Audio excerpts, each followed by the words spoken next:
Je me trouve actuellement sur le site François Mitterrand, dans le 13e arrondissement de Paris, et plus précisément dans la réserve des livres rares.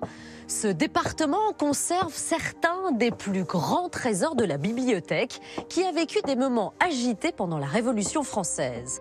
Nous sommes en 1789, et la Bibliothèque royale va connaître un des plus grands tournants de son histoire. Si les rois de France, depuis la Renaissance et plus précisément Louis XIV, ont continué d'amasser, les confiscations révolutionnaires vont considérablement augmenter les collections de la bibliothèque devenue nationale.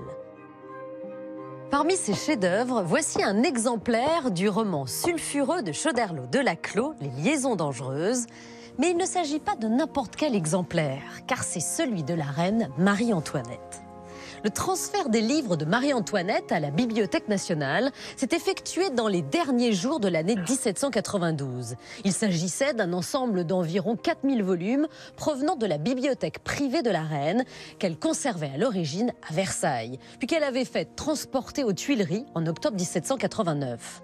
L'exemplaire est donc exceptionnel par sa provenance et remarquablement conservé. Regardez, relié en maroquin rouge aux armes de la reine.